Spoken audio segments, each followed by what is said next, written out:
वासुदेवाय। ओम नमो भगवते वासुदेवाय।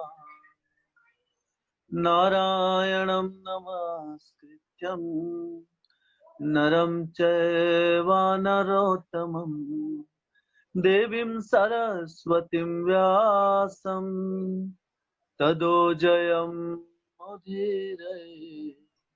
नष्टप्रायेषु अभद्रेषु नित्यं भागवत सेवया भगवतीरुत्तमा श्लोके भक्तिर्भवति नैष्ठिकी। कृष्णाय वासुदेवाय देवकी नंदनाय च नन्दगोपकुमाराय गोविन्दाय नमो नमः। ॐ अज्ञानतिमिरान्धस्य ज्ञानाञ्जनशलाकया चक्षुरुन्मिलितं येन तस्मै श्रीगुरुवे नमः। श्रीचैतन्यमनोभीष्टं स्थापितं येन भूतले स्वयं रूपा कदा मह्यं ददाति स्वपदान्तिकम्। वन्देऽहं श्रीगुरो श्रीयुतापदकमलं श्रीगुरोन् वैष्णवांश्च श्रीरूपं साग्रजातां सहगना रघुनाथान्वितं तं सजीवं साद्वैतं सावधूतं परिजनसहितं कृष्ण चैतन्यदेवं श्रीराधा कृष्ण पादान् सहगना ललिता श्रीविशाखान्वितांश्च नमो विष्णुपादाय कृष्णप्रेष्ठाय भूतले श्रीमते भक्तिवेदांत स्वामी निति नामिने। नमस्ते सरस्वते देवे गौरवाणी प्रचारिणे निर्विशेषा शून्यवादी पाश्चात्य देश तारिणे। नमो महावदन्याय कृष्ण प्रेम प्रदायते कृष्णाय कृष्ण चैतन्य नामिने गौरसे नमः। हे कृष्णा करुणा सिंधु दीनबंधु जगतपते गोपेशा गोपिका कांता राधा कांत नमस्तुते। तप्त कांचन गौरांगी राधे वृंदावनेश्वरी वृषभानुसुते देवी प्रणमामि हरिप्रिये। वाञ्छकल्पतरुभ्यश्च कृपा सिन्धुभ्य एव च पतितानां पावनेभ्यो वैष्णवेभ्यो नमो नमः। जय श्री कृष्ण चैतन्य प्रभु नित्यानंद श्री अद्वैता गदाधर शिवासादि गौर भक्त वृंद। हरे कृष्णा कृष्ण कृष्णा हरे हरे हरे राम राम राम हरे हरे। कृष्णा कृष्ण कृष्णा हरे हरे हरे राम राम राम हरे हरे। हरे कृष्णा कृष्ण कृष्णा हरे हरे हरे राम राम राम हरे हरे।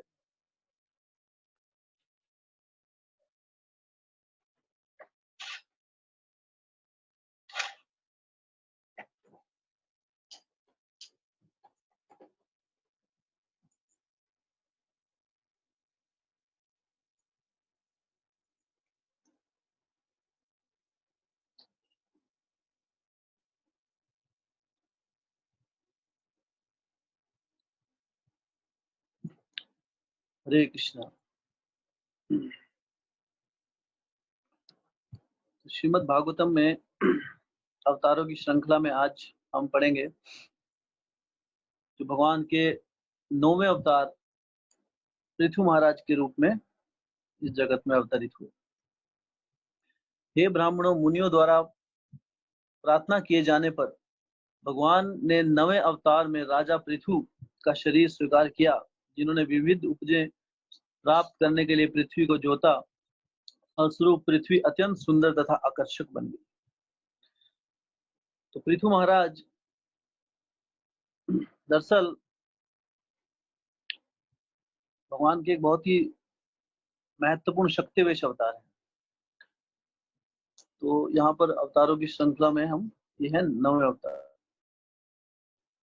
तो इनकी जो कथा है, दरअसल पृथु महाराज जो थे वो ध्रुव महाराज जी के ही वंशज थे। ध्रुव महाराज जब उनकी माता सुरुचि के कटु शब्द सुनकर जब वो भगवान श्री विष्णु का आश्रय लेने के लिए वो जंगल में निकल गए, तो नारद मुनि जी उन्हें रास्ते में मिले और उनका मार्गदर्शन किया। और फिर नारद मुनि जी की आज्ञा अनुसार उनके दिखाए गए उन्होंने जो मार्गदर्शन किया, उनके दिखाए गए मार्ग पर चलकर अंत में भगवान श्री कृष्ण जो कृष्ण गर्भ के रूप में भगवान विष्णु ने उन्हें दर्शन दिया। दरअसल ध्रुव महाराज वो क्योंकि उनका अपमान हुआ था बहुत, उनकी माता सुरुचि, उनकी पिता जो थी उनकी 2 पत्नियां थी, सुरुचि और सुनीति। तो जो सुरुचि थी वो उनकी सौतेली माँ थी। तो वो सौतेली माँ, उन्होंने उनका अपमान किया। उन्होंने अपने पति जो थे उनके महाराज उत्तानपाद ध्रुव महाराज एक बार स्नेह पूर्वक अपने पिता की गोद में बैठने के लिए आतुर हो रहे थे, तो उस समय वहां पर राजगद्दी पे बैठे हुए थे और साथ में उनकी जो सौतेली माँ थी ध्रुव महाराज की, सुरुचि, वो बैठी हुई थी। तो जब जैसे ही ध्रुव महाराज वहां पर जाने लगे अपने पिता का स्नेह प्राप्त करने के लिए उनकी गोद में, तो सुरुचि ने रोक दिया कि नहीं, तुम अपने पिता की गोद में नहीं बैठ सकते। क्यों? क्योंकि तुमने मेरे गर्भ से जन्म नहीं लिया है। अगर तुम ये स्थान प्राप्त करना चाहते हो तो उसके लिए तुम्हें अगला जन्म लेना पड़ेगा, और अगले जन्म में अगर तुम मेरे गर्भ से प्राप्त अगर तुम्हें मेरे गर्भ से जन्म मिला, तब तुम योग्य हो सकते हो अपने पिता की गोद में बैठने। तो ध्रुव महाराज छोटे से थे उस समय, छोटे से बच्चे थे, लेकिन वो क्षत्रिय थे, क्षत्रिय का खून था उनमें। तो क्षत्रिय अपमान नहीं सुन सकता कभी।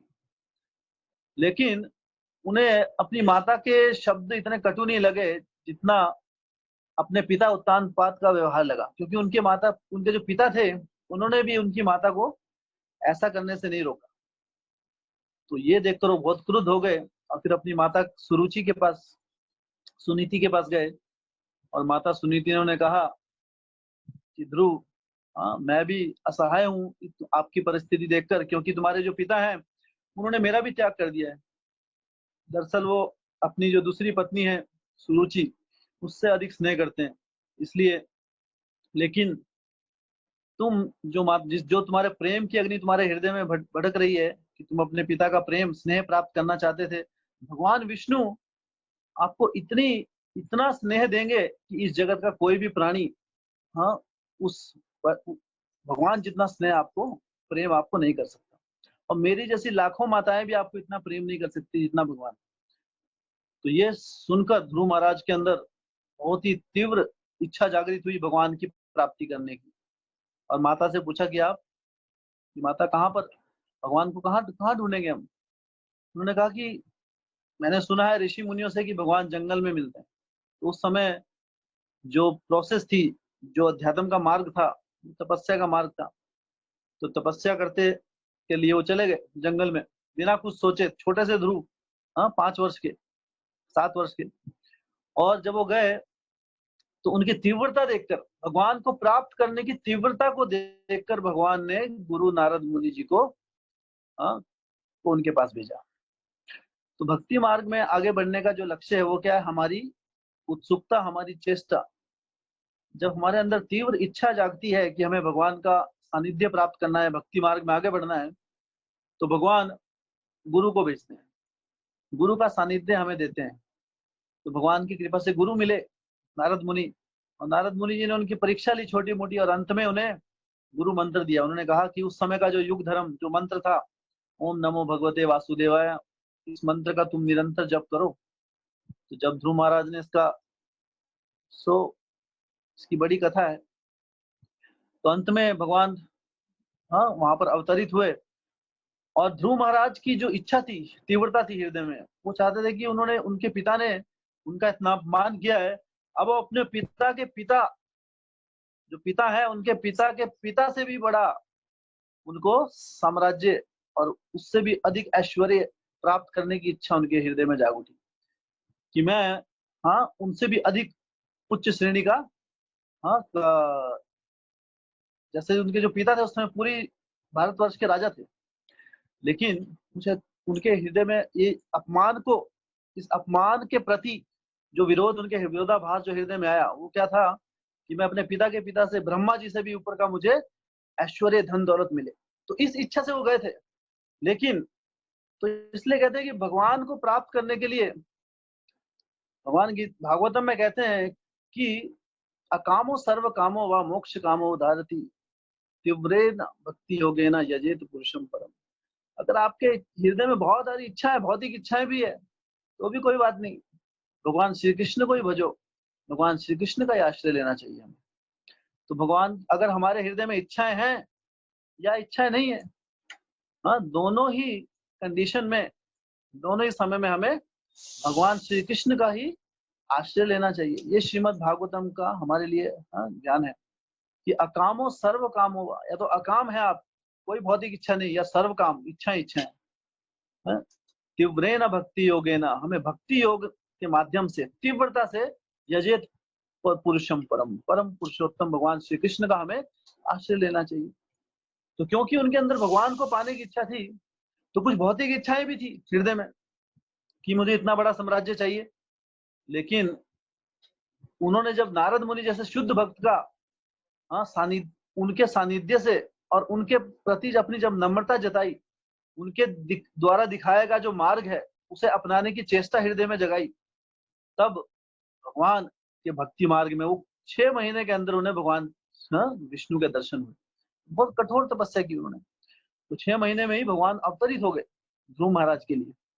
और जब भगवान अवतरित हुए तो अपने भक्त ध्रुव को देखकर बहुत प्रसन्न होने का कि ध्रुव, हाँ तुम जैसे भक्त के लिए मैं अवतरित हुआ हूँ, तुम्हारी क्या इच्छा है, तुम मुझसे कोई भी भौतिक लाभ, किसी भी प्रकार का लाभ मांग सकते हो। तो ध्रुव महाराज ने कहा कि मैं कितना मूर्ख था प्रभु, हाँ मैं आपके दर्शन के लिए आया था, लेकिन मैं क्या इच्छा लेके आया था कि मुझे ब्रह्मा जी से भी ऊपर का साम्राज्य चाहिए, हाँ ये साम्राज्य।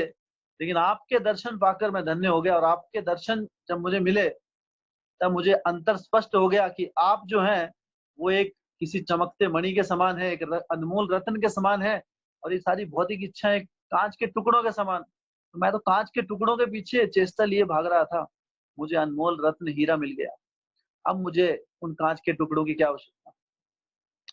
तो भगवान ने उन्हें, हाँ, अपनी शुद्ध भक्ति प्राप्त की। ध्रुव महाराज को अनन्य अहेतु की भक्ति उन्हें प्राप्त की, और साथ में ही, हाँ इसलिए भगवान की भक्ति में आने के बाद अगर कोई सोचे कि भौतिक दृष्टि से वंचित रह जाएंगे, ऐसा नहीं है। ध्रुव महाराज को उन्होंने ध्रुव लोक प्राप्त किया। हाँ तो वो जो ध्रुव लोक जो थे, कहते हैं कि स्वर्ग लोकों से भी अधिक ऐश्वर्य है वहां पर। तो ध्रुव लोक ध्रुव महाराज को प्रदान किया। और फिर ध्रुव महाराज ने उसके बाद, महाराज उत्तानपाद के बाद, उसके बाद उन्होंने पूरे राज्यभार संभाला। तो उसके बाद जो नेक्स्ट उनकी जनरेशन थी, नेक्स्ट जो पीढ़ी थी ध्रुव महाराज की, तो धीरे धीरे धीरे कई पीढ़ियों के बाद बड़े बड़े वहां पर, हाँ, महारथी राजा हुए उनकी पीढ़ियों में, उनके वंशज। और उसी वंश में एक राजा हुए और उनका नाम था महाराज अंग। तो महाराज अंग जो थे वो बहुत ही बचपन से बहुत ही धार्मिक विचार के भगवान के भक्त थे। हमेशा उनका जो जीवन था एक शुद्ध, हाँ उन्होंने अपना एक आचरण, अपने उदाहरण स्वरूप एक आचार्य की तरह उन्होंने एक राजा का दायित्व संभाला। और उनके समय प्रजा बहुत प्रसन्न थी। लेकिन उनकी एक समस्या थी, सब कुछ धन दौलत ऐश्वर्य था जीवन में, लेकिन पुत्र नहीं था। तो जीवन में वो कमी रह गई।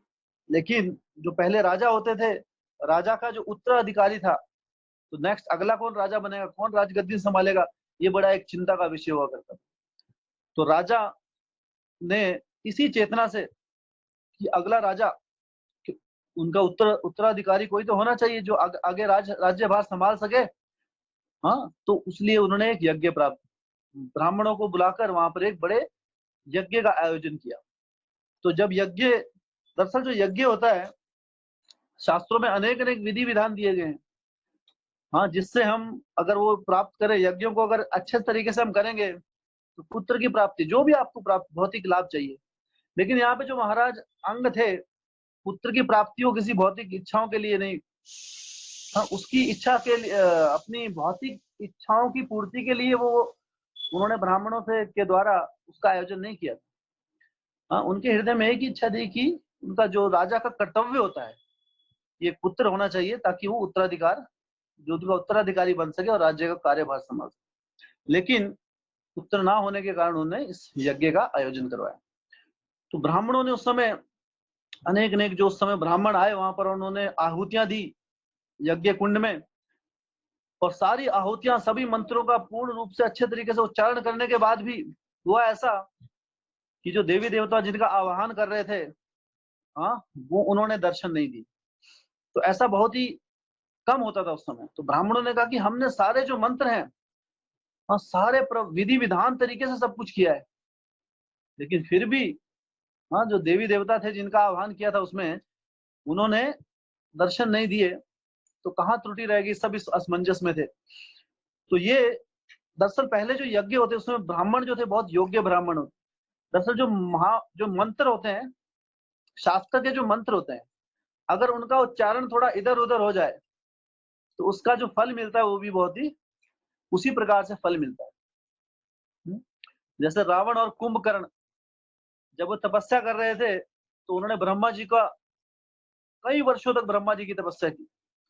तो जो कुंभकर्ण था वो इतना विशाल राक्षस था कि वो पूरा दिन खाता रहता कुछ ना कुछ।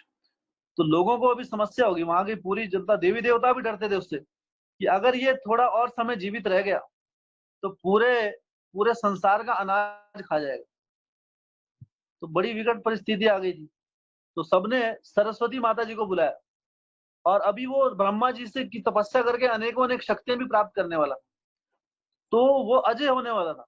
उसे इस जगत में, हाँ ना, वो कौन था, बड़ा जय विजय, जो राक्षस के रूप में आए थे, है ना, रावण और कुंभकर्ण के रूप में आए थे वो।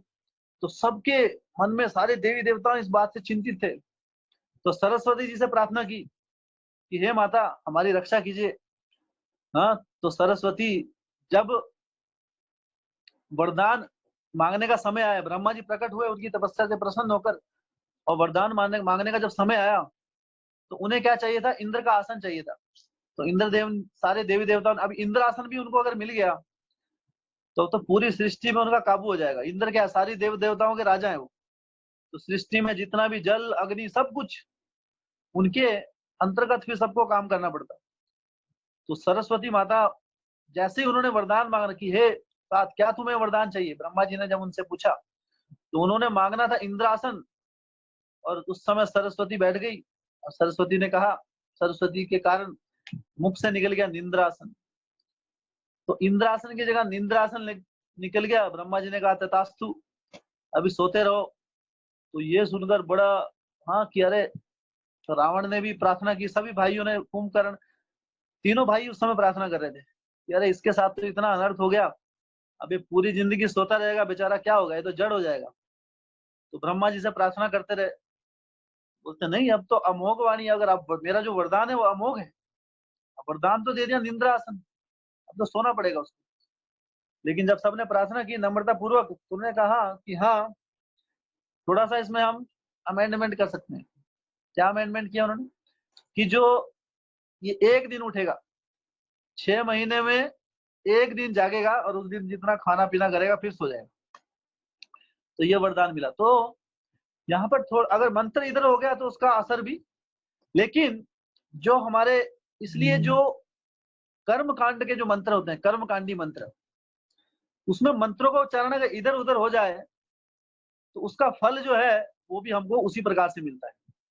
और कलयुग में शास्त्रों का शुद्ध रूप से उच्चारण करने वाले शुद्ध संस्कृत ब्राह्मण अभी बहुत दुर्लभ हो गए हैं।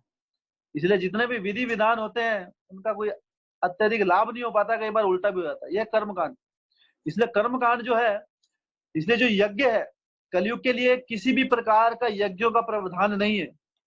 अगर हम यज्ञ करवाते हैं घर में अनेक अनेक प्रकार से, है ना, ये जो करते हैं घर की शांति के लिए, है ना, कथाएं रखते हैं, ये चीजें कलयुग के लिए नहीं है।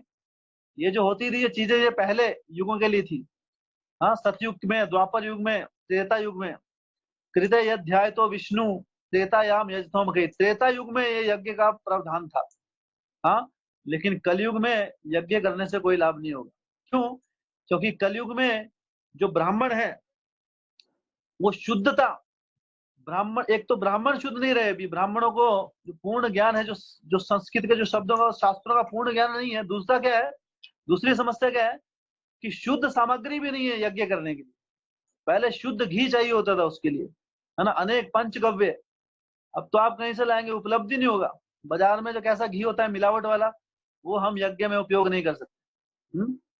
आप देखिए अभी आजकल ब्राह्मण भी अगर कुछ भी बोले कि आपके, चलो ब्राह्मण देवता ये सामग्री नहीं है तो चलो कुछ और लेके आ जाओ उसका रिप्लेसमेंट। साथ साथ ब्राह्मण, जब आपने कभी अगर कभी कथा को ऐसा कराई हो घर में, अगर घर में एक सामग्री रह गई है, चलो ये कुछ नहीं है, तो बोले चलो उससे काम चला लेंगे। तो बहुत कैजुअल हो गया अभी ब्राह्मणिज्म। हाँ, क्योंकि वो शुद्धता, कलो शुद्र संभवा। कलयुग में, कलयुग के प्रभाव से हर कोई व्यक्ति है वो शुद्र की प्रवृत्ति के साथ पैदा होता है। इसलिए कलयुग में क्या हो गया है, शुद्धिकरण नहीं है, इसलिए यज्ञ का प्रावधान कलयुग के लिए नहीं है। हाँ, तो पहले जैसे गोमेध अश्वमेध यज्ञ हुआ करते थे, कलयुग में ये चीजें वर्जित है। कलयुग में सिर्फ एक ही यज्ञ है, वो क्या है संकीर्तन यज्ञ। यज्ञ संकीर्तन प्रायर, हाँ, यजन्ते ही सुमेधशा। हाँ, कृष्ण वर्णम तुषा कृष्णम सांगोपांगास्त्र पार्षदम यज्ञ संकीर्तन प्राय यजन्ते ही सुमेधशा। भगवान चैतन्य महाप्रभु ने यज्ञ संकीर्तन की जो युग धर्म की जो स्थापना की है, इसके ऊपर और कोई यज्ञ नहीं है। हरे नाम केवलम, संकीर्तन यज्ञ एकमात्र ही कलयुग के लिए एक संजीवनी बूटी है।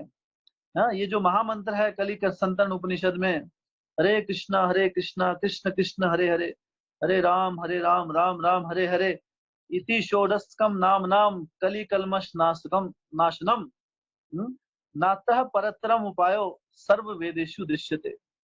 कि इससे कोई कलयुग में ये जो 16 अक्षरों का मंत्र है, इति षोडशकम नाम नाम कलि कलमश नाशनम, ये 16 अक्षर का जो मंत्र है कलयुग के सारे कलमशों का नाश कर देता है। हाँ, नातः परतरम उपाय, इससे ऊपर कोई उपाय नहीं है। सर्व वेदेषु दृश्यते, अगर सारे वेदों को दृष्टि डालें हम, तो कलयुग के लिए इसके ऊपर और कोई उपाय नहीं। इसलिए नाना प्रकार के जो विधि विधान कर्म कांड जो हम करते हैं, वो क्या है, श्रम एवं केवलम, सब व्यर्थ है।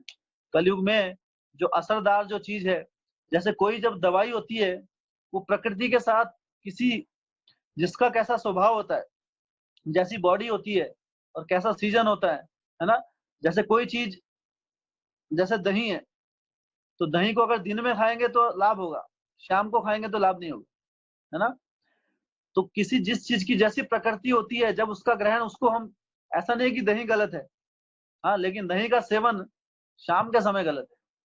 उसकी प्रकृति जो है वो इस प्रकार की होती है कि जब हम शाम के समय में अगर उसको ग्रहण करेंगे तो हमारी बॉडी उसको एक्सेप्ट नहीं करेगी अच्छे से, और बॉडी में उसका बेनिफिट नहीं मिलेगा, उल्टा कुछ विकार हो सकता है।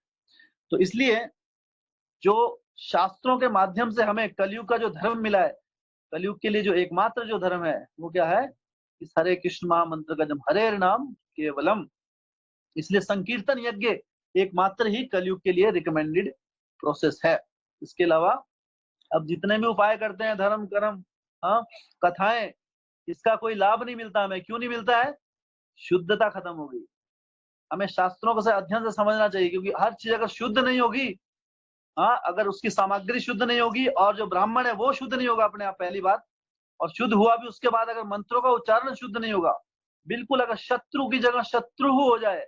संस्कृत ऐसी ऐसी लैंग्वेज है कि इसमें अगर थोड़ा सा भी जैसे शत्रु शत्रु हो, तो दोनों में अंतर हो जाता है। शत्रु मतलब दुश्मन। हाँ, जैसे एक जब यज्ञ हुआ था, हाँ, इंद्र ने एक यज्ञ करवाया था, कि जिसकी तो दूसरी कथा है, तो उसमें ब्राह्मणों ने शत्रुओं की जगह शत्रु की जगह शत्रुहो थोड़ा ज्यादा लंबा बोल दिया उसको।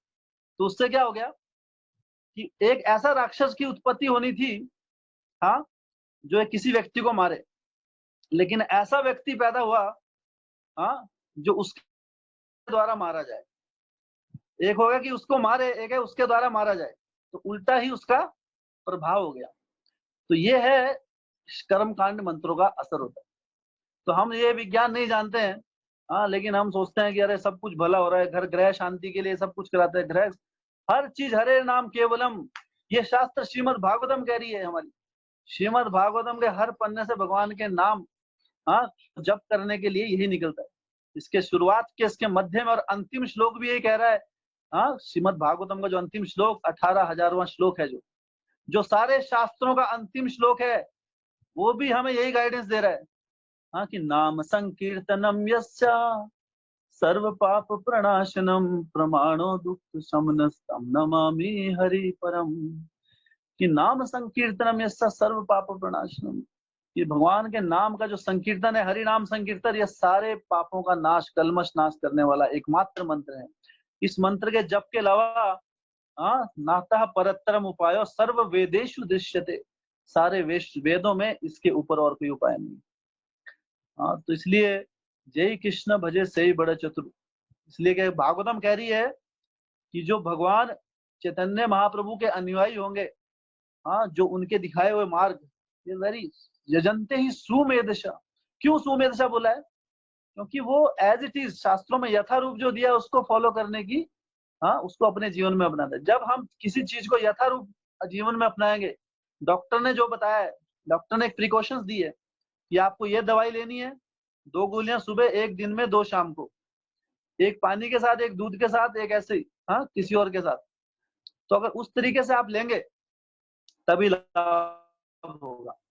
तो सबसे बड़े डॉक्टर कौन है? हाँ, पूर्ण पुरुषोत्तम भगवान श्री कृष्ण चैतन्य महाप्रभु के रूप में आकर हमें यह महामंत्र दिया। तो इसे हमें अनडाउटेडली, विदाउट एनी संशय, हृदय में कोई संकोच रहित पूर्ण कॉन्फिडेंस होना चाहिए कि अगर हम हरि नाम, हरि भक्ति कर रहे हैं तो किसी प्रकार के दूसरे प्रावधानों की आवश्यकता नहीं। हाँ, ये हरे नाम, हरे कृष्ण महामंत्र अपने आप में पूर्ण रूप से सक्षम है हर प्रकार की त्रुटियों को मिटाने के लिए, हर प्रकार शुभ अशुभ से ही ऊपर है। इसलिए हरि नाम संकीर्तन, और हमारा जीवन बहुत छोटा है, हाँ, इधर उधर हमें व्यर्थ नहीं करना चाहिए। तो उस समय सारे जो ब्राह्मण थे, उन्होंने कहा कि हमने सारे मंत्रों का उच्चारण भी सही से किया और सब शुद्ध सामग्री का उपयोग किया, फिर भी आहुतियां देकर भी देवी देवता वहां पर उपस्थित नहीं हुए। तो फिर पृथु महाराज जो भगवान के शुद्ध भक्त थे, सॉरी, अंग महाराज, तो उन्होंने फिर भगवान विष्णु का आह्वान किया। सभी ब्राह्मणों को भी कहा। फिर जब भगवान विष्णु का आह्वान किया, हाँ, सच्चे, उन्होंने पूर्ण रूप से विधि विधान से और हृदय से पूर्वक, नम्रता पूर्वक, तो भगवान विष्णु वहां पर उस यज्ञ कुंड से उपस्थित हुए। और यज्ञ कुंड से उपस्थित होकर, हाँ, उन्होंने कहा कि हे अंग महाराज, मैं आपकी तपस्याओं से बहुत ही प्रसन्न हूँ, आपके भक्ति भाव से, इसलिए अब मैं आपको एक पुत्र प्रदान करता हूँ। और फिर अग्नि कुंड से ही यज्ञ पुरुष भगवान विष्णु ने उन्हें एक हांडी में उन्हें एक खीर प्रदान की, स्वीट राइस। और उन्होंने कहा कि आप अपनी पत्नी को, उनकी पत्नी का नाम था सुनीता, इस पत्नी को आप ग्रहण कराएं तो उन्हें पुत्र की प्राप्ति होगी। और कुछ ही समय बाद, तो जो उनकी पत्नी थी सुनीता, दरअसल वो उनके जो पिता थे, जो मृत्यु के देवता हैं, मृत्यु के देवता उनके पिता थे। तो जो पुत्र पैदा हुआ, तो पुत्र का नाम था, हाँ, महाराज वेण। महाराज तो बाद में बने वेण। तो अंग महाराज के यहाँ पुत्र हुआ कुछ समय, वेण। लेकिन वो जो वेण था, पुत्र तो हुआ, लेकिन वो इतना क्रूर था, इतना क्रूर पुत्र था कि बचपन से ही जब वो पैदा हुआ तो अनेक अपशकुन वहां पर दिखाई दिए। और साथ में जब वो थोड़ा बड़ा हुआ, खेलने कूदने की उसकी उम्र हुई, हाँ, तो इतना उपद्रव मचाने लगा, जीव जंतुओं को मारना, खेल खेल में। जैसे कई बार देखा आप, कई बच्चे होते हैं शैतान, कुछ जीवन में कुछ नीचे कुछ कीड़ा मकोड़ा जा रहा है उसको मार देंगे। कई लोगों की आदत होती है, कुछ जा रही है ना, कुछ छिपकली जा रही है या कुछ कीड़ा मकोड़ा जा रहा है, उसको मारने में बहुत आनंद महसूस होता है। तो अंग महाराज को भी, सॉरी, ना वेण को भी ये सब करने में बड़ा आनंद मिलता था। तो कुछ बड़े हुए अपने भाई बंधुओं के जो दोस्त मित्र थे सभी को इकट्ठा करके खेलते थे उनके साथ, और खेलते खेलते अभी कई बार होता है जैसे दो बच्चे खेलते हैं तो क्या होता है, अभी जैसे क्रिकेट खेल रहे हैं है ना, एक आउट हो गया, नहीं मैं आउट नहीं हूँ, हाँ, तो किसने 2-3 बार बोला तो वेण क्या करते थे, वेण उनको उसकी हत्या कर देते थे, है ना, कि मेरी बैटिंग है मार दिया। तो ये वेण का आचरण था, खेलते खेलते ही अपने साथ वाले जो भाई बंधु थे उनको मार देते थे। तो इतना क्रूर। और उनके पिता कौन थे, महाराज अंग, जो भगवान के इतने बड़े भक्त थे। तो भगवान के इतने बड़े भक्त जो थे, सोचिए उनके लिए कितनी अपमानजनक बात ये थी कि उनका पुत्र इतना क्रूर है। तो बहुत ही अलग अलग तरीके से उसे समझाया, साम दाम दंड भेद, लेकिन जो वेण है वो सुधरने के लिए राजी नहीं था। हाँ, क्योंकि उसके प्रवृत्तियां जो थी वो अपने पीछे से लेके आया था पिछले जन्म से।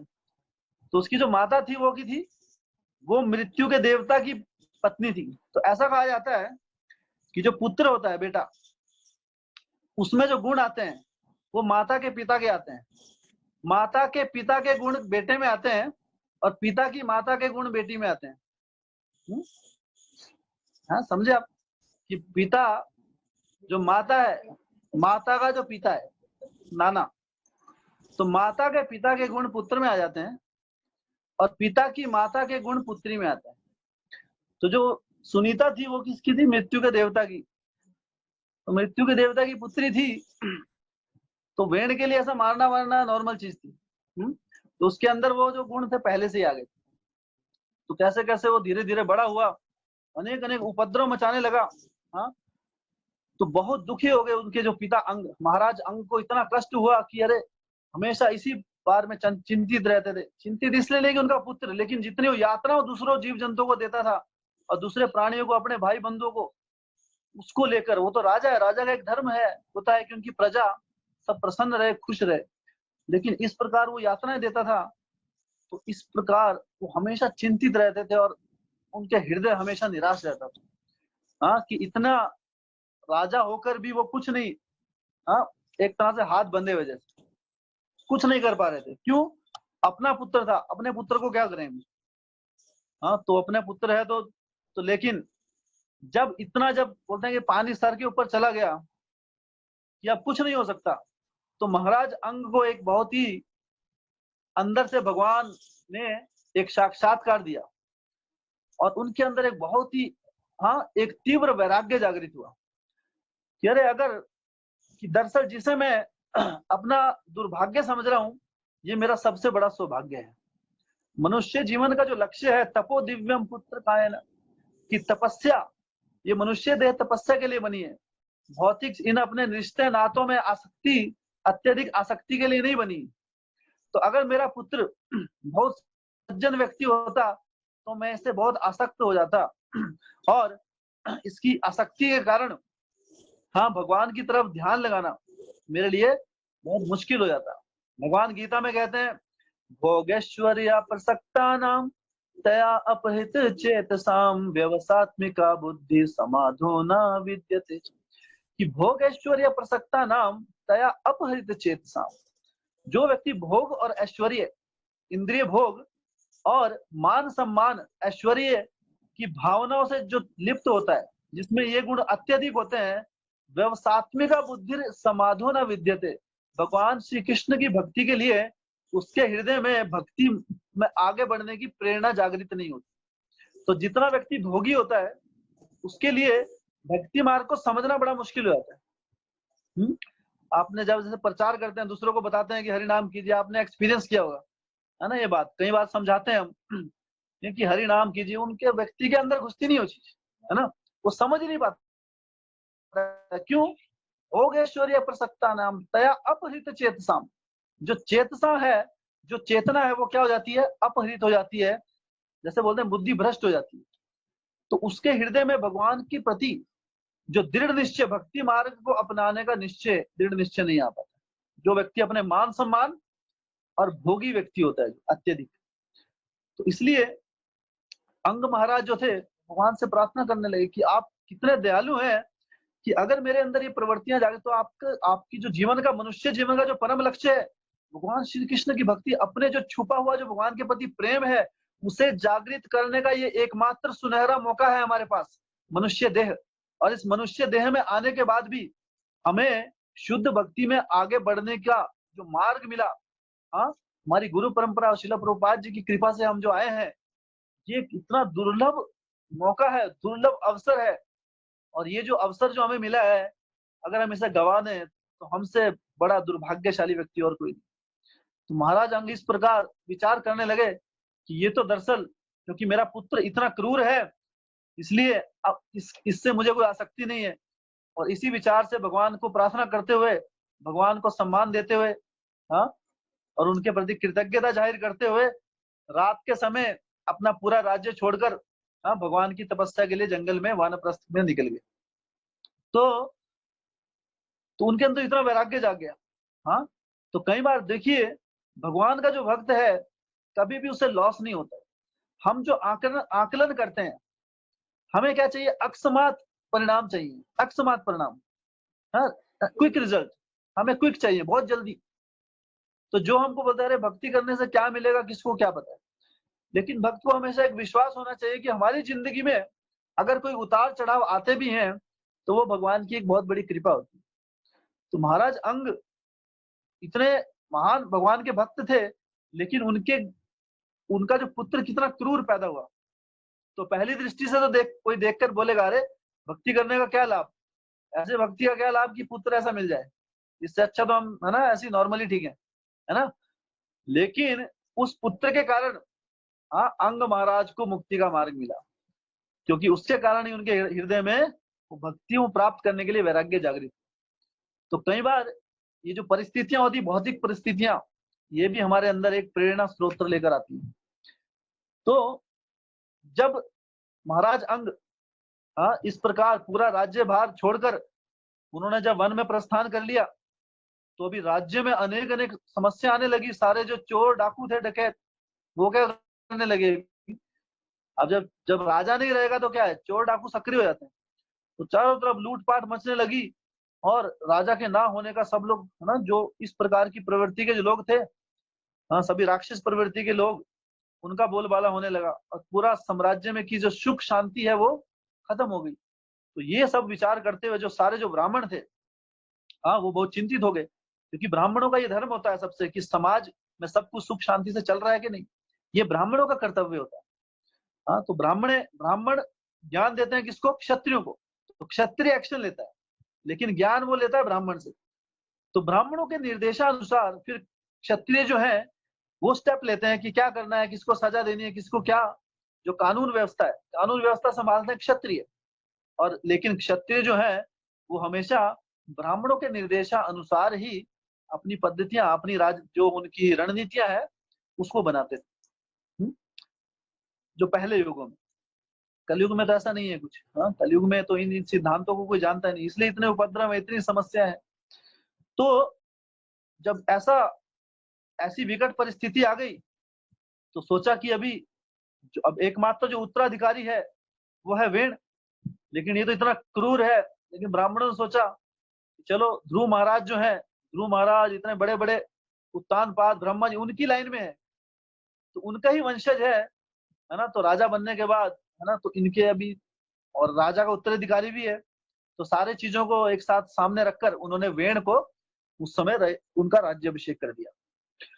और जब वेण का राज्याभिषेक किया गया तो कुछ समय तो ठीक रहा, लेकिन फिर से बाद में वही प्रवृत्तियां आ गई, और अब तो पावर भी आ गई हाथ में। तो जब गलत व्यक्ति के हाथ में पावर आ जाती है, जैसे अगर गलत व्यक्ति है लेकिन पावर नहीं आती, हाँ, तो इतना नुकसान नहीं होगा। लेकिन गलत व्यक्ति है, साथ में पावर भी आ गई, हाँ, तो फिर जो विध्वंस होता है उसकी कोई सीमा नहीं रह जाती।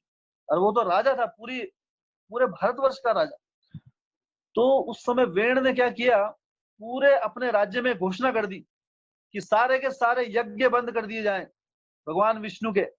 किसी भी प्रकार का यज्ञ नहीं होना चाहिए, सिर्फ एक ही व्यक्ति यज्ञ के लायक है अभी, वो हूं मैं खुद, और सब मेरी उपासना करें।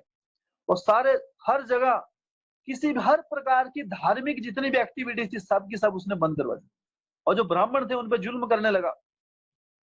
एक चीज अच्छी हुई, लेकिन कि समाज में जितने राज्य में चोर डाकू थे वो सारे छुप गए। यार ये तो हमारे से भी बड़ा चोर है ना, इसके सामने हम नहीं टिक पाएंगे। तो वो चीजें वहां पे शांति हो गई। लेकिन बाकी पूरे समाज में बहुत उपद्रव मच गया। हाँ, ब्राह्मण जो थे वो ढंग से पूजा पाठ भी नहीं कर पाते थे। तो इसलिए और एक विकट परिस्थिति आई। तो एक प्रॉब्लम से हम निकले नहीं और दूसरी प्रॉब्लम आ गई। तो ये है भौतिक जगत। इस भौतिक जगत में समस्या जो है, अगर हम सोचेंगे कि समस्या जब खत्म हो जाएगी उसके बाद अपने भक्ति मार्ग में आगे बढ़ेंगे, फिर भक्ति शुरू करेंगे, तो ये बहुत बड़ा भ्रम है हमारा। इस जगत में समस्या खत्म नहीं होती। हाँ, समस्या आपके एंडलेस है। दुखाल्यम अशाश्वतम, यही जगत का लक्षण है, दुखाल्यम है। दुख का आल्य, यहाँ दुख हमेशा रहेंगे। एक प्रॉब्लम आएगी, हाँ, एक खत्म हुई दूसरी आ गई। इसलिए जब कई बार जो छोटे बच्चे होते हैं, बालक जब भक्ति मार्ग में आने लगते हैं तो माता पिता कई बार उन्हें मना करते हैं। हाँ, कलयुग में ऐसा है कि वो क्या कहते हैं कि अरे अभी आपकी पढ़ने लिखने की उम्र है ना। तो हमको बैलेंस करना है। ऐसा नहीं है कि आपको एक ट्रेन है, अगर एक ही पटरी पर चलाएंगे तो एक्सीडेंट हो जाएगा। तो दोनों आवश्यक है। हमें भौतिक जगत में भी देखना है और हमारा आध्यात्मिक जगत भी, कि जो हमारा आध्यात्मिक प्रकृति है वो भी होना आवश्यक है। तो पहले बच्चा पढ़ता है ना, 20-25 साल तक तो एजुकेशन पूरी होती है ना। तो 20-25 साल के बाद फिर शादी हो जाती है। तो एक रिस्पॉन्सिबिलिटी खत्म हुई, उससे बड़ी रिस्पॉन्सिबिलिटी आ गई, मैरिज होगी। मैरिज के बाद फिर एक दिमाग था, अभी दो दिमाग काम कर रहे हैं। फिर बच्चे आ गए, फिर बच्चों की टेंशन, उनकी पढ़ाई की चिंता, उनकी पढ़ाई, फिर उनकी सेटलमेंट की चिंता, उनकी जॉब की चिंता। हाँ, फिर बाकी रिश्तेदारी, हाँ, सब कुछ बढ़ गई। उसके बाद जब तक बच्चे बच्चे सेटल हुए, हाँ, उसके बाद 55-60 साल हो गए। हाँ, फिर उसके बाद क्या रहा, इंद्रियां सब डामाडोल हो गई, है ना। मुंह में दांत नहीं रहते उस समय, कानों की शक्ति खत्म हो जाती है। तो सारी, जब उसके बाद अगर कोई सोचे भक्ति करना संभव है, हाँ, तो असंभव है उस समय। पूरी जिंदगी जो हमने किया है, अंत में वही प्रवृत्तियां हमारे हृदय में जागृत होती है। फिर अंत में क्या करते हैं, हमें चिंता खाई जाती है। हाँ, कि ये नहीं हुआ, वो नहीं हुआ, क्योंकि बाद में क्या है, पहले तो जोश होता है हृदय में, सॉरी, शरीर में जान होती है, लेकिन बाद में इंद्रियां भी काम नहीं करती, हाथ पैर काम नहीं करते हैं, दिखना कम हो जाता है। तो व्यक्ति परेशान रहता है, कुछ खुद तो कर नहीं सकता, दूसरा भाई बंधु कोई सुनता नहीं है, बच्चे भी पास नहीं लगते हैं हमारे। तो इसलिए बहुत बुढ़ापा जो है, बुढ़ापा बहुत ही बड़ी, हाँ, जन्म मृत्यु जरा, ये जो जरा है, ये बहुत बड़ा कष्ट है। जब व्यक्ति जवान होता है उस समय तो चलो अपनी इंद्रियां अपना सब कुछ कर रहा है, हाँ, लेकिन पूरा जीवन हम इस प्रकार व्यर्थ कर देते हैं। हाँ, बालस्तावत क्रीड़ा सक्तस, तरुणस्तावत तरुणी सक्तस, वृद्धोस्तावत चिंता सक्तस, परे ब्राह्मणी कोपी न सक्तस। हाँ, कि जब व्यक्ति छोटा होता है, बालस्तावत क्रीड़ा सक्तस, जब छोटा है तो क्रीड़ाओं में, खेल कूद में बिता देता है समय। तरुणस्तावत तरुणी सक्तस, जब तरुणावस्था ही थोड़ा बड़ा हुआ तो दूसरी तरुणियों के पीछे भागने में, उन्हीं के बारे में चर्चा करने में पूरा जीवन बिता देता है। तरुणस्तावत तरुणी सक्तस, वृद्धोस्तावत चिंता सक्तस, जब वृद्ध हो गया तो चिंता खाई जाती है। उस समय हरि नाम नहीं जाएगा, उस समय जब करने बैठेंगी तो चिंताएं रहेंगी। हाँ, अरे मेरे बेटे, मेरा, हाँ, मेरी बहू कैसी आ गई है, मेरे पोते कैसे हैं, यही चिंता है। पर ब्राह्मणी को भी ना सकता, लेकिन भगवान को जानने की कोई चेष्टा नहीं करता, कोशिश नहीं करता। तो समस्या इस जीवन का, इस भौतिक जगत का ही लक्षण है। समस्या से भागने की कोशिश मत कीजिए, समस्या में रहते हुए हमें भक्ति मार्ग में आगे बढ़ना है। ऐसा कभी भी है वो समय नहीं आएगा जब समस्याएं खत्म हो जाएंगी। हाँ, लेकिन समस्याओं को अगर अपॉर्चुनिटी देखेंगे हम, कई बार समस्याएं क्या होती हैं, अगर हम शुद्ध है, हम सिंसियर है, तो हर समस्या में भक्ति में आगे बढ़ने की एक अपॉर्चुनिटी मिलेगी। अब जैसे इतनी बड़ी समस्या चल रही है, महामारी, लेकिन अगर आप इसको अपॉर्चुनिटी के रूप में देखें कि हम कितना इसमें श्रवण कर पा रहे हैं, कितना हम एक दूसरे का संग कर पा रहे हैं, भक्ति मार्ग में हम आगे बढ़ पा रहे हैं। तो यहाँ पर एक समस्या है, लेकिन साथ में उसकी एक सकारात्मक भी है। तो समस्या का हम कुछ नहीं कर सकते, उसके सकारात्मक पहलू की तरफ हमें ध्यान देना चाहिए। तो प्लस माइनस हमेशा है इस जगत में, अच्छाई अच्छाई भी नहीं है, बुराई बुराई भी नहीं है। शीतोषण सुख दुख दहा, हाँ, शीत भी रहेगी, गर्मी भी रहेगी, सर्दी भी रहेगी। आगमा अपाइनो, ये आते हैं चले जाते हैं। ताम स्थिति किशस्सो भारता, इसलिए हमें इसको टॉलरेट करना चाहिए। सहन शक्ति। तो जो समस्या आती है उसे सहते हुए आगे भक्ति मार्ग में बढ़ते रहे। तो अभी समस्या आ गई यहाँ पे कि अभी पहले राजा नहीं था, राजा हुआ तो राजा इतना क्रूर वेण, और उसने पूरे जो साम्राज्य में और भी जनता और दुखी हो गई। तो जब उपद्रव एक सीमा के ऊपर बढ़ गया वेण का, तो सारे ब्राह्मण फिर एकत्रित हुए कि अब इसका कोई इलाज नहीं है, अब इसको दंड देना आवश्यक है, हाँ, और इसकी हत्या आवश्यक है। तो सारे ब्राह्मणों ने, सब ब्राह्मण दरअसल कभी भी पॉलिटिकल इश्यूज में काम नहीं नॉर्मली नहीं करते थे। पहले जो राजनीतिक कार्य थे वो सब क्षत्रिय संभालते थे, ब्राह्मण सिर्फ शिक्षा देता था। लेकिन कभी कभी जब कोई योग्य क्षत्रिय नहीं होते तो ब्राह्मण भी स्टेप लेते थे। तो सब ब्राह्मण मिले और उन्होंने ऐसे मंत्रों का उच्चारण आह्वान किया कि वेण की मृत्यु हो गई। तो वेण जो शास्त्र, जो विद्या है, इसमें बहुत शक्ति है। हाँ, हमें कोई लड़ाई युद्ध, बड़े बड़े युद्ध हो रहे हैं, अभी महायुद्ध, शीत युद्ध 24 चलते रहते हैं, लेकिन जो पहले जो शक्तियां हो करती थी, मंत्र शक्ति, मंत्र में इतनी शक्ति होती है कि आपको उसके लिए उच्चारण, अगर आपको सही तरीके से हम उच्चारण करें, आप देखते होंगे कि गांव में ये चीजें थोड़ा बहुत फिर भी विश्वास होता है मंत्र शक्ति पे लोग, है ना। जैसे बिच्छू किसी को काट गया, सांप काट गया, तो मंत्रों से ठीक हो जाता है। लेकिन शहर का व्यक्ति विश्वास नहीं करता, अरे ऐसे होता है क्या, है ना। बोले मच्छर, मंत्र बोला और जहर खत्म हो गया, उनको विश्वास ही नहीं हो पाता है। लेकिन हम लोगों ने देखा ऐसा होता है, ये मंत्र की शक्ति होती है। लेकिन जो आप जो जपते हैं वो क्या है, वो मंत्र नहीं है, वो महामंत्र है।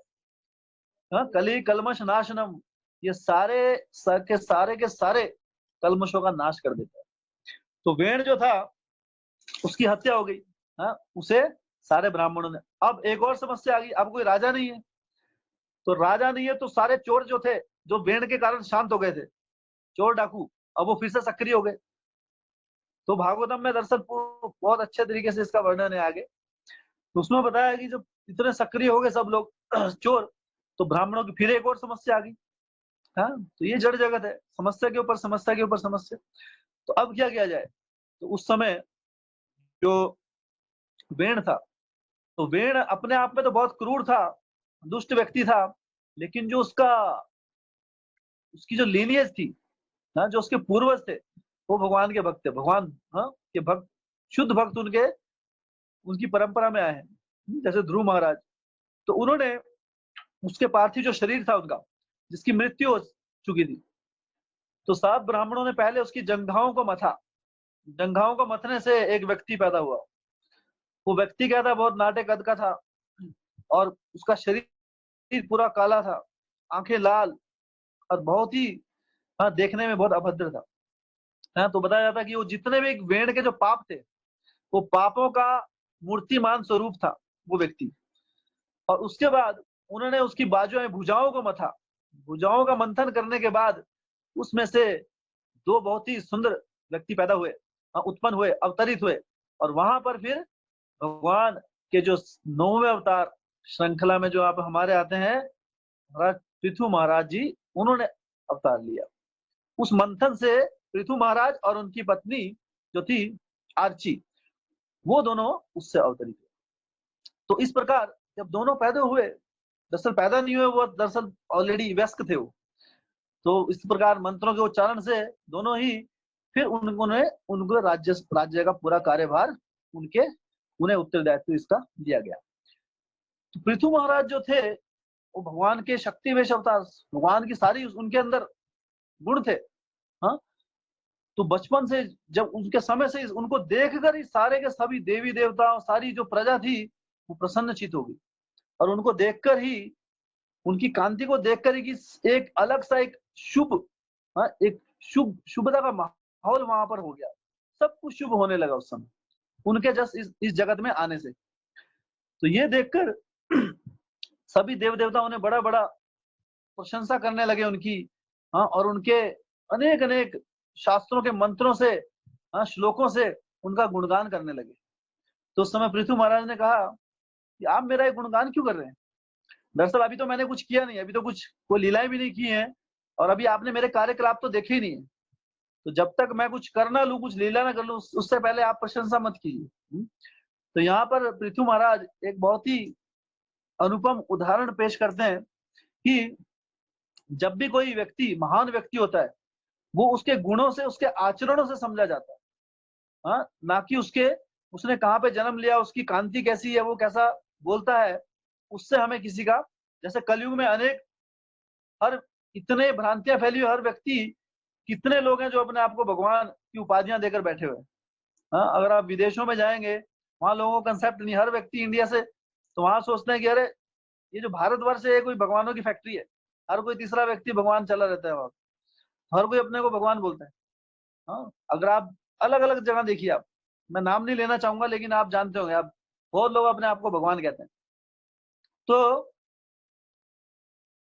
पृथु महाराज यहाँ अपने उदाहरण से बताया, जब तक आप किसी व्यक्ति का, उसके कार्यकलाप, उसकी, कि वो उसका आचरण कैसा है, हाँ वो कर क्या रहा है, उसकी एक्टिविटी कैसी है, उसके जन्म, उसके कर्म कैसे हैं, तब तक हमें उसे किसी की उपाधि नहीं देनी चाहिए।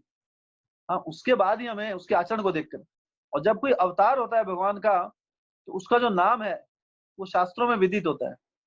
हाँ, उसके कार्यकलाप वो शास्त्रों में होते हैं, उसके बाद ही हमें किसी को अवतार मानना चाहिए। हाँ, अन्यथा क्या होगा, अंधा यथांधे रूपनीय मानस तेपी संत्रिया मुरु दामनी बद्धा।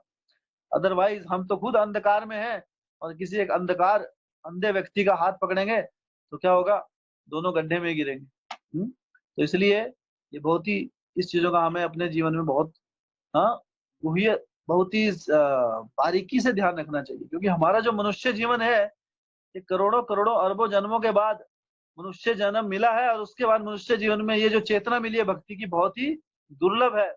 हाँ, दुर्लभ मानव जन्म लोभिया संस, भक्ति विनोद ठाकुर कहते हैं कि ये जो मनुष्य जीवन इतना दुर्लभ है, हाँ, इसे हमें व्यर्थ नहीं, कि इसका एक एक क्षण कीमती है। तो यहाँ पर फिर पृथ्वी महाराज के समय में, उस समय क्या था कि जो पूरी की जो पूरी प्रजा थी, वो इतनी दुखी हो चुकी थी वेण के अत्याचारों से, और वेण ने सारे धर्म कर्म के जो चीजें थे, कार्यकलाप वो बंद करा दिए थे। इसलिए जो भूमि माता थी, भूदेवी थी, धरती माता, उसने सारे के सारे, हाँ, जो अपने रिसोर्सिस थे, हाँ, जो सारे के सारे ऐश्वर्य था, उसे अपने में समेट लिया था, और पृथ्वी एक तरह से बंजर हो गई थी, अनाज नहीं उगता था, हर जगह किसी का सूखे पड़ रहे थे, कहीं पे, हाँ, अनाज, अकस्मात मौसम, कभी सर्दी के समय में गर्मी हो रही है, गर्मी के समय में सर्दी आ रही है। हाँ, जैसे कलयुग में भी हो रहा है, अभी क्यों हो रहा है ऐसा, कलयुग में भी मौसम इधर उधर होता है, अभी उलट पुलट। पहले जो समय में, दरअसल जो धरती माता थी, जब जब इस जगत में ब्राह्मणों, ऋषि गण जब भगवान के भक्ति मार्ग में जुड़कर, हाँ, मंत्रों के उच्चारण से भक्ति मार्ग की जो चेतना है वो लोगों के अंदर बनाए जब रखते हैं, जब तक धर्म कर्म की चीजें होती रहती हैं, तब तक ये जो हमारी धरती माता है, ये हमें अनेक अनेक उपहारों से सुसज्जित करती रहती है। लेकिन अगर हम धरती माता के साथ खिलवाड़ करते हैं, हाँ, तो क्या होता है, फिर धरती माता उसे समेट लेती है अपने, और अनेक अनेक फिर आपदाएं आती है जीवन में। कहते हैं कि पहले समय में व्यक्ति सिर्फ 4 महीने के लिए कार्य करता था अपने खेतों में, और 4 महीने में इतना अनाज होता था। लेकिन क्यों होता था वो, क्योंकि बाकी के 8 महीने में वो भक्ति में लगे रहते थे। तो इतनी भक्ति करके उसके बाद भगवान, धरती माता इतनी प्रसन्न हो जाती थी कि 4 महीने में इतना अनाज, इतना ऐश्वर्य हो जाता था कि पूरे वर्ष उन्हें और कोई कार्य करने की आवश्यकता नहीं। तो ये धरती माता की कृपा है। दरअसल हम लोग, दिस इज अ साइंस, ये बहुत बड़ा विज्ञान है दरअसल। अगर हम लोग इस विज्ञान को जाने बगैर, कई बार हम, अनेक अनेक व्यक्ति इतनी मेहनत करता है, सब कुछ अच्छा हुआ, बीज अच्छा बोआ, मौसम सब कुछ हुआ, फसल भी बहुत अच्छी हुई, और एकदम से ओले पड़ गए, या बारिश आ गई, तूफान आ गया, और सारी फसल खराब हो जाती। हाँ, पहले ये क्यों, क्योंकि धरती माता के साथ जितना हम खिलवाड़ करेंगे, हाँ, उतना ही धरती, वो रिएक्शन हमें आती है, उसका परिणाम हमें भोगना पड़ता है। तो उस समय वेण के अत्याचारों से सारा का सारा धरती माता ने ऐश्वर्य अपने में संचय कर लिया था। तो प्रजा बहुत दुखी थी, तो सारी प्रजा पृथु महाराज के पास आई, और सभी जो व्यक्ति थे बिल्कुल कमजोर ऐसे हो गए थे, स्किनी, है ना, बस शरीर हड्डियों के ऊपर चमड़ी रह गई थी जैसे, क्योंकि सारा का सारा जो अनाज, कहीं पे भी अनाज नहीं उगता था, कई कई दिनों तक व्यक्ति भूखे रहते थे। तो ये देखकर पृथु महाराज को बहुत क्रोध आ गया, और उन्होंने, क्योंकि राजा का जो दायित्व है अपनी प्रजा की रक्षा करना है, वो जो धरती माता है, उन्होंने कहा कि मेरी जगह प्रजा सुखी नहीं है और उसका कारण जो धरती भूदेवी है, तो उसे सजा मिलनी आवश्यक है। तो उन्होंने अपना धनुष तीर उठाया और धरती माता जो थी पृथु महाराज के क्रोध को देखकर उन्होंने एक गाय का रूप धारण कर लिया और गाय माता का रूप धारण करके वहां से भागने लगे। और पृथु महाराज भी उनके पीछे पीछे उन्हें दंड देने के लिए भागने लगे। तो अंत में जो गौ माता थी उन्होंने, तो गाय माता जो है, दरअसल गाय माता, क्यों हमारे गाय को इतना पूजा जाता है, क्यों माता का स्थान दिया गया है? क्योंकि एक बच्चे के पोषण के लिए बचपन से लेकर अंत तक माता का बहुत बड़ा स्थान होता है। उसी तरह धरती माता होती है, इस पे ही हम पले बढ़ते हैं। सारी जो सुख सुविधाएं हम धरती माता से लेते हैं। लेकिन धरती माता के साथ हम बहुत खिलवाड़ करते हैं। इसलिए कहते हैं कि जो धरती माता है वो आप जैसा, अगर भगवान की, वो भी भगवान की भक्त हैं। जब भगवान की भक्ति, विष्णु भक्ति जब पूर्ण रूप से अच्छे तरीके से इस जगत में होती है तो धरती माता प्रसन्न होती है। एक बार की बात है, एक बार हमारे भक्त, एक व्यक्ति है, दरअसल मुस्लिम है, लेकिन उन्हें धरती माता पे बहुत विश्वास है। वो हमेशा, तो वो पौधे उगाते हैं, अलग अलग प्रकार के पौधे। तो वो दरअसल उनकी जो, मतलब कई कई लाखों पौधे उनके पूरे इंडिया में सप्लाई होती है। तो हमारे भी एक बार डिवोटी अपने मंदिर के लिए वहां पर कुछ पौधे लेने के लिए गए, तो उनसे वार्तालाप हुई। तो उन्होंने, भक्तों से वार्तालाप हुई, तो उन्होंने कहा कि भगवान की भक्ति में बहुत शक्ति है। वो हमेशा धरती माता को प्रणाम करते थे पहले, तो उनके अंदर आचरण था। तो उन्होंने कहा कि मैंने एक बार एक्सपेरिमेंट किया। उन्होंने, उनके पास एक जगह थी, लैंड था, तो उस जगह को 2 भागों में बांट दिया उन्होंने। जैसे 2 बीघा जमीन है, 1 बीघा कर दिया। अब 1 बीघा में उन्होंने जो भी बीज बोआ, दूसरी जमीन में भी, जमीन एक जैसी थी, दोनों एक ही जैसा, दोनों में बीज बोआ उन्होंने, और फिर फसल उगी। और उसके बाद जो एक साइड वाला बीघा था, वहां पर उन्होंने जो भगवान के भक्तों को बुलाया। वहां पे हर रोज अच्छे अच्छे भगवान के भजन होते थे, हरि नाम करते थे, और सिर्फ भक्तिमय शास्त्रों का उच्चारण होता था, श्रवण कीर्तन होने लगा। तो वहां खेतों में बैठकर ये करते थे, और जो दूसरा खेत था दूसरी तरफ, वहां सब दूसरी चीजें होने लगी, मांसाहार करने लगे, मदिरापान, धूम्रपान, और सब कुछ इधर उधर का प्रजल्प। तो ये आंखों देखी बात उन्होंने बताई, खुद का एक्सपेरिमेंट। तो उन्होंने कहा कि अंत में जब फसल काटने का समय आया, तो जिस जगह पे इस प्रकार के दुष्कर्म होते थे, अधर्म के कार्य, मांसाहार, धूम्रपान, मदिरापान, वहां पर जो मुझे अनाज मिला, वो मिला 8 मन अनाज मिला।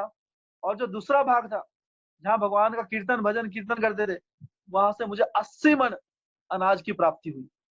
तो 10 गुना अनाज, सेम कंडीशन, सेम उसको पानी दिया गया, सेम मौसम, सेम जमीन, सेम एवरीथिंग इज सेम। लेकिन एक जगह उन्होंने क्या किया, वहां जगह को, उसको भगवान को रिस्पेक्ट दी, भगवान का भजन कीर्तन किया, शास्त्रों का उच्चारण किया, और दूसरी जगह इस प्रकार अधर्म के कार्य। दरअसल ये बहुत बड़ा विज्ञान है। इस विज्ञान को अगर हम जाने तो दरअसल कोई भी व्यक्ति दुखी नहीं रहेगा इस जगत में। इस जगत में खुश रहना बहुत आसान है। कैसे? अगर हम भगवान के दिए हुए मार्ग को शास्त्रोचित अगर जीवन में अपनाए, सब कुछ दिया है शास्त्र। तो जो गाय माता थी, उन्होंने कहा, पृथु महाराज से प्रार्थना करने लगी, ये पृथु महाराज देखिए, आप मेरा वध नहीं कर सकते। एक तो मैं गाय हूँ, ऊपर से मैं स्त्री हूँ, और जो क्षत्रिय होते हैं स्त्री पर हाथ नहीं उठाते। ये क्षत्रिय धर्म होता है, क्षत्रिय कभी भी स्त्री, बच्चों, बूढ़ों पे हाथ नहीं उठाता। तो ये पृथु महाराज ने कहा कि तुम्हारा जो अपराध है वो दंडनीय है, कि तुम्हारी वजह से कितनी जो सारी जो प्रजा है त्राही माम मचा है उसमें। उन्होंने कहा कि हे पृथु महाराज, दरअसल मैं क्या करूं, आपके जो पूर्वज थे वेण महाराज, उन्होंने सारे के सारे धार्मिक कार्य यहाँ पे बंद करा दिए। तो जब धार्मिक कार्य बंद हो गए तो ऑटोमेटिकली मुझे, क्योंकि जो मेरा जो एकमात्र जो अस्तित्व है भगवान की सेवा के लिए है, तो जब यहाँ पे सारे के सारे धार्मिक कार्य बंद हो गए और अधर्म के कार्य अत्यधिक हो गए, तो उन अधर्म कार्यों को की पूर्ति के लिए मैंने, जो मेरा ऐश्वर्य है, अगर वो मैं प्रदान करूं तो अधर्म उससे और बढ़ेगा। तो जहां पर अधर्म होता है वहां जहां मेरे प्रभु की निंदा होती है, मेरे प्रभु का जो भक्ति मार्ग में अगर कोई अड़चन होती है, तो मुझे वहां पर अपना सारा ऐश्वर्य वापस लेना पड़ता है। हाँ, तो फिर पृथु महाराज ने सूर्य परिस्थिति को जानकर, और अनेक वार्तालाप हुई उसमें। हाँ, भविष्य में हम श्रीमद् भागवतम में आगे पढ़ेंगे इसकी लंबी बहुत कथा है। तो धरती माता अंत में पृथु महाराज की, हाँ, जो वो जानती थी कि पृथु महाराज जो थे वो भगवान के अवतार है इतने, और एक तरह से सभी कुछ धर्म कर्म जो फिर से वापस आ गया था वहां पृथु महाराज की वजह से। तो ये सब देखते हुए उन्होंने धरती माता उस समय बहुत प्रसन्न हुई, हाँ, जो कि उस समय एक गाय के रूप में थी। और उन्होंने फिर पूर्ण रूप से पूरी सृष्टि में फिर जो भी वहां पे ऐश्वर्य था, सब अनाज था, हर प्रकार से फिर से धरती माता फिर से समृद्ध हो गई पृथु महाराज की कृपा से। तो जो पृथु महाराज जो थे यहाँ पे, जो भागवत में यहाँ पे बता रही है कि भगवान के नवे अवतार राजा का शीर्ष पृथु के रूप में स्वीकार किया, जिन्होंने विविध उपजे प्राप्त की करने के लिए पृथ्वी को जोता। तो फिर पृथ्वी से उन्होंने फिर से जो पृथ्वी सब कुछ सूख गई थी, हाँ, सारे सूखा पड़ गया था, जहां पर आप सारी की सारी समृद्धि जो चली गई थी उसे पृथु महाराज ने फिर से लौटाया। तो इस प्रयोजन को पूरा करने के लिए पृथु महाराज 9वें अवतार के रूप में विष्णु के वो अवतरित हुए थे इस जगत में।